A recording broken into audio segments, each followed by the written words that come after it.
Onjoria aya matetete makiuga mahinda maingĩ rĩrĩa mbura yaura mwena uyu ni maratangĩka gũkũ aingĩ ao magĩtũngwo nĩ hathara nene thutha wa indo ciao gũcagacĩrwo nĩ maĩ na makĩria nguo thutha wa mwaraho wa kĩguũ kĩa mbura kwarahĩra indo.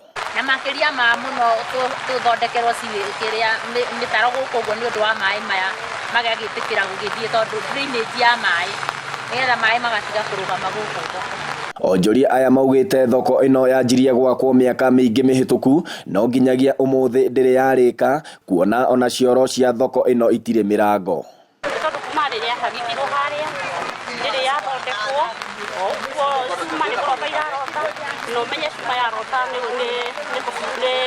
nĩ tuĩkaga ya gũtuĩka. Andũ arĩa mena mawathe ngũrani onao nĩ matetete makiuga cioro cia thoko ĩno ciakĩtwo na njĩra ĩtarĩ ya kũmarũmbũiya. So nĩ ndĩrahoya arĩa concerned kana arĩa marokĩtirwo mbeca icio thoko ĩno yũke ĩrĩkio kana matiang'i aingĩrĩre nĩgetha thoko ĩno ĩrĩkie na ihenya o ta ũrĩa kwahoteka tondũ ĩno nĩyo ĩtagwo mismanagement kana misuse ya public funds. Rĩu onjoria aya maikĩtie rĩtana kũrĩ thirikari nene makĩenda ĩmũrĩke ene kandarathi arĩa magondereire mawĩra-inĩ marĩa mahetwo itemi-inĩ rĩa gũtigĩrĩra gĩcigo kĩu nĩ kĩagunĩka harĩ tabarĩra cia ũthii wa na mbere. Handũ-inĩ ha Inooro TV kuma kaunti-inĩ ya Nyandarua, rĩtwa rĩakwa nĩ Festus Lang'o.